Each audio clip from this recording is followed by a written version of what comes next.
பேசு தமிழா பேசு குழுமத்தின் ஆன்மீக படைப்பு திருவருள் டிவி புது பொலிவுடன் டிஸ்கிரிப்ஷன்ல லிங்க் கொடுக்கப்பட்டிருக்கு. கிளிக் பண்ணி சப்ஸ்கிரைப் பண்ணிக்கோங்க.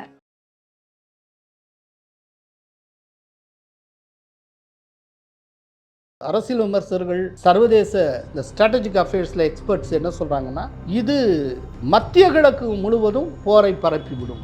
ஏன் அப்படின்னா,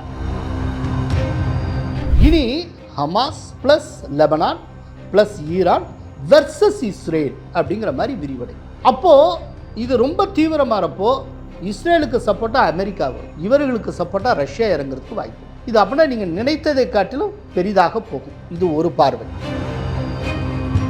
நம்ம 2019 பிப்ரவரி 26 சர்ஜிக்கல் ஸ்ட்ரைக் நடத்தும். அப்போ பாலாகோட் மேலே ஒரு மிக பெரும் தாக்குதல் நடத்தப்பட்டது. அங்கே மலை உச்சியில் ஸ்விம்மிங் பூலோட இருந்த ஜெய்ஷி முகமதுடைய டெரரிஸ்ட் கேம்ப் நம்ம அட்டாக் பண்ணோம். அந்த ஒரு அட்டாக்லேயே 350 இஸ்லாமிய பயங்கரவாதிகள் கொல்லப்பட்டார். ஜெய்ஷி முகமது அதுக்கு நம்ம யூஸ் பண்ணது இஸ்ரேல்கிட்ட இருந்து வாங்கின கைடட் மிசைல்.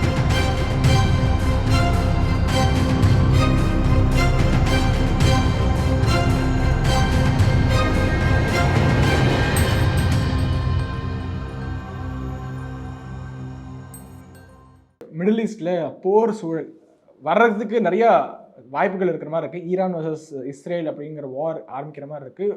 மிகப்பெரிய போர் எதிர்பார்க்கலாமா, இல்லை அது அப்படியே அணுகிரும்னு நினைக்கிறீங்களா? இந்த இன்டர்வியூ நீங்கள் கண்டக்ட் பண்ணிகிட்டு இருக்கிறப்பவே சில மணி நேரத்துக்கு முன்னால், ஜஸ்ட்டு இன்றைக்கி சில மணி நேரத்துக்கு முன்னால், ஹமாஸினுடைய மிகப்பெரிய கமாண்டர் தளபதி, அவர் ஹமாஸினுடைய ஆர்டரில் நம்பர் 2 இருக்கக்கூடியவர் முகமது தயர் அப்படின்னு பேர், அவர் களையெடுக்கப்பட்டிருக்கிறார். வான்வழி தாக்குதல் அவர் கொல்லப்பட்டிருக்கிறார். அவரை ஹி வாஸ் எலிமினேட்டட் அப்படின்னு சொல்லி இஸ்ரேலுடைய டிஃபென்ஸ் மினிஸ்ட்ரி எக்ஸ் பதிவில் சொல்லியிருக்கிறது. அதே போல் போன செவ்வாய்க்கிழமை லெபனானில் இருக்கக்கூடிய ஹிஸ்புல்லாவினுடைய மிக முக்கியமான இராணுவ தளபதி அவர் களையெடுக்கப்பட்டிருக்கிறார். இப்போ நான் சொன்னேன்னா, இப்போ ஹமாஸுடைய கமாண்டர் இவர் தான் போன வருஷம் அக்டோபர் 7 இஸ்ரேல் மீது ஒரு மிகப்பெரிய ஏவுகணை தாக்குதல் நடத்தினாங்க இல்லையா? ஒரே நாளில் 1200 பேரை கொண்டாங்க, 250 பேரை பிணை கைதிகள். அவருடைய மாஸ்டர் மைண்ட், அவரை களை எடுத்திருக்காங்க. இதுக்கு இடையில் ஈரானில் வச்சு இந்த புதன்கிழமை அதிகாலையில் ஹமாஸுடைய அரசியல் பிரிவு தலைவர் இஸ்மாயில் ஹனியே அப்படிங்கிறவர் களை எடுத்திருக்காங்க. அது ஈரானுக்கு வெளியிலிருந்து கைடட் மிசைல் மூலமாக அடித்து காலி பண்ணியிருக்காங்க. கைடட் மிசைல் அப்படிங்கிறது எப்படி அப்படின்னா, அந்த மிசைலில் அதனுடைய லொக்கேஷனை ஃபீட் பண்ணி அதை கைட் பண்ணுவாங்க. அந்த கைட் பண்ணால் அந்த கைடட் மிசைலினுடைய தன்மை என்னென்னா, அதனுடைய ப்ரிசிஷன் எப்படின்னா +or-2 இன்ச். இந்த இடத்துல விழணும்னா கொஞ்சம் தப்பி விழுந்தாலும் 2 இன்ச் தள்ளித்தான், இந்த பக்கம் அந்த பக்கம் +or-2 இன்ச். அவ்வளோ ப்ரிசிஷனாக அட்டாக் பண்ணும். கைடட் மிசைலில் ரொம்ப ரொம்ப பவர்ஃபுல்லாகவும் அக்யூரேட்டாகவும் இருக்கிற ஒரே ஒரு கண்ட்ரி இஸ்ரேல் தான். இதில் ஒரு முக்கியமான தகவல் சொன்னோம். நம்ம 2019 பிப்ரவரி 26 சர்ஜிக்கல் ஸ்ட்ரைக் நடத்தினோம். அப்போ பாலாகோட் மேலே ஒரு மிக பெரும் தாக்குதல் நடத்தப்பட்டது. அங்கே மலை உச்சியில் ஸ்விம்மிங் பூலோட இருந்த ஜெய்ஷி முகமதுடைய டெரரிஸ்ட் கேம்ப் நம்ம அட்டாக் பண்ணோம். அந்த ஒரு அட்டாக்லேயே 350 இஸ்லாமிய பயங்கரவாதிகள் கொல்லப்பட்டார்.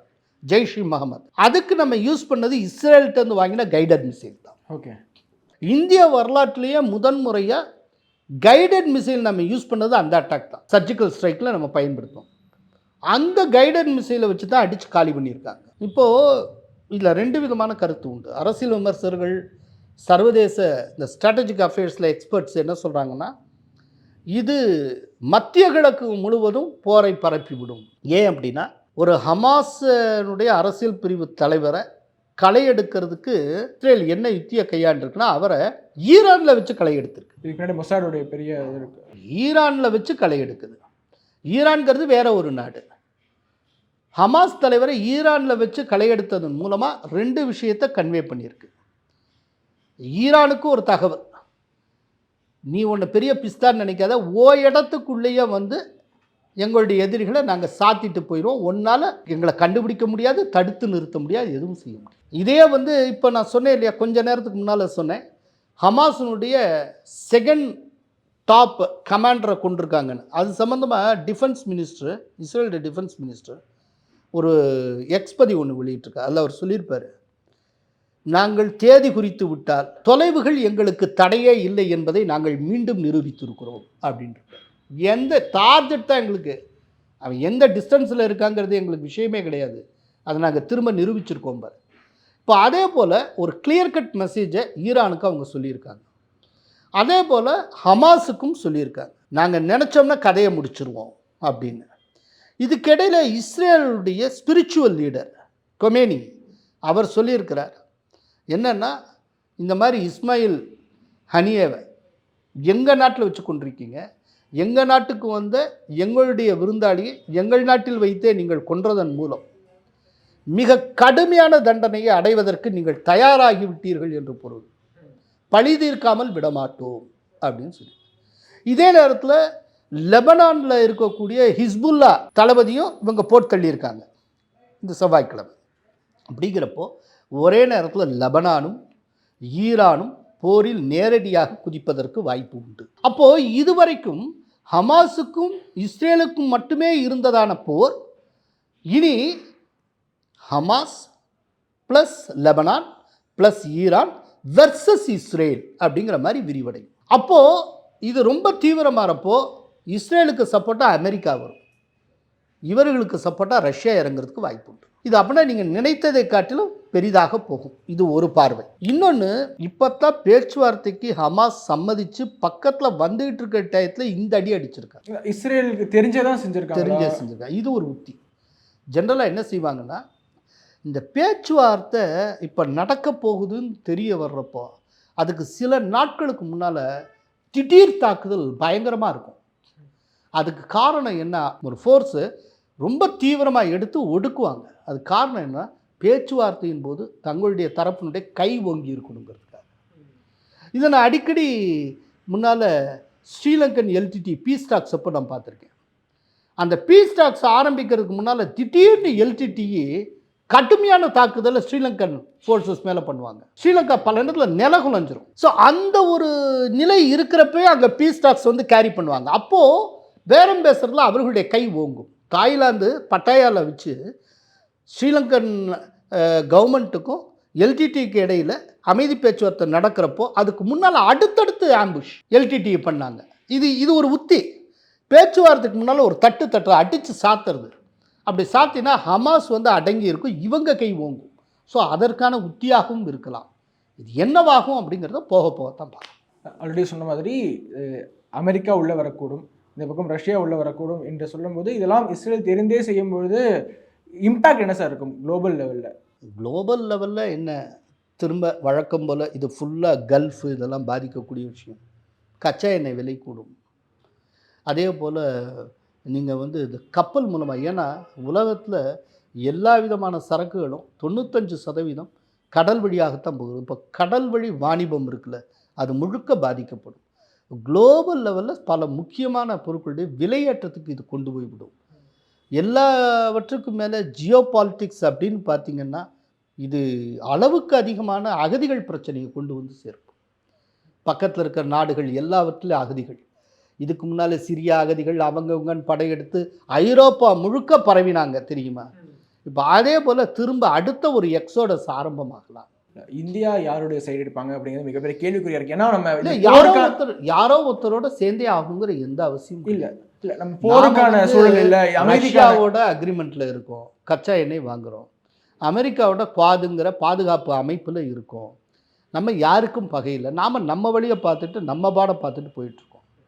இந்த 2 பேரில் யார்ட்டையும் நம்ம வந்து ஒரு நிலைப்பாடு எடுக்கணும் அப்படிங்கிற அவசியம் கிடையாது. நம்ம ஈரான் வந்து நமக்கு நட்பு நாடு. இப்போ இந்த இஸ்மாயில் ஹனியே எதுக்காக ஈரான் போயிருந்தார்? ஈரானுடைய புதிய அதிபருடைய பங்கேற்பு நிகழ்வில் பங்கேற்கிறதுக்காக போனார். அவர் பங்கேற்று விட்டு அடுத்த நாள் தான் அவர் கொல்லப்பட்டிருக்கார். அதே நிகழ்வில் இந்தியா சார்பில் பங்கேற்கிறதுக்கு நிதின் கட்கரி போயிருந்தார்.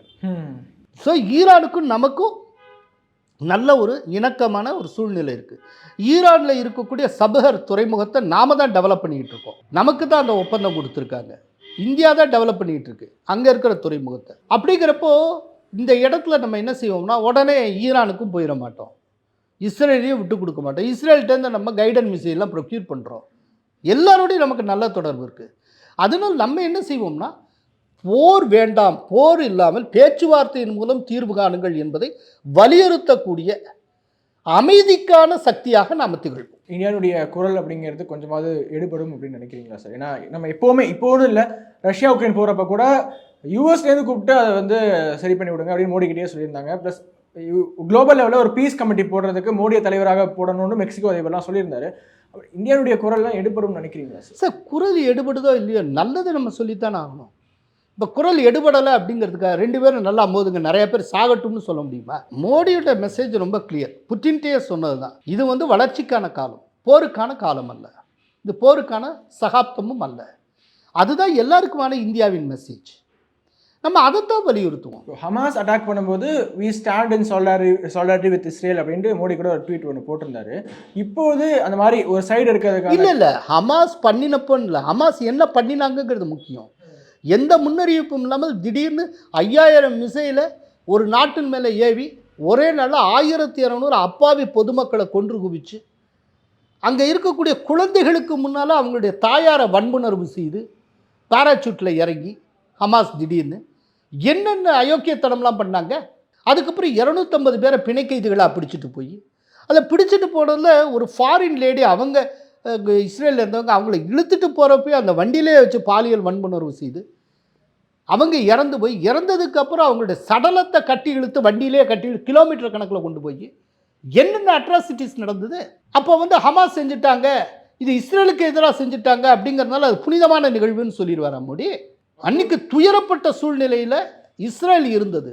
அன்னைக்கு இஸ்ரேல் பக்கம் நாங்கள் இருக்கிறோம், இஸ்ரேலுக்கு எப்போதுமே ஒரு நம்பிக்கையை தருவோம். ஏன்னா அவங்க அப்படியே நொந்து போய் இருந்த டைம். அப்போ இஸ்ரேலுக்கு நாம் ஆறுதல் கூறினோம். ஹமாஸ் அன்னைக்கு அக்டோபர் 7ஆம் தேதி அந்த அயோக்கியத்தனத்தை செய்யலைன்னா இந்த போரே கிடையாது சார். அதுக்கு முன்னால் வரைக்கும் ஒழுங்காக தானே எல்லாம் போயிட்டு இருந்தது.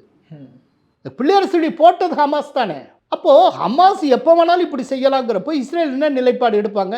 கடைசி ஹமாஸ் இருக்கிற வரைக்கும் நமக்கு ஆபத்துன்னு தானே அவன் நினைப்பான். அப்படிங்கிறப்ப ஹமாஸை பூண்டோட ஒழிக்கிற வரைக்கும் இஸ்ரேல் எப்படி ஓயும்? ரஷ்யா உக்ரைன் நம்ம என்ன ஸ்டாண்ட் எடுத்தோமோ அதே ஸ்டாண்ட் இப்போது எடுப்போம் என்று எதிர்பார்க்கலாமா?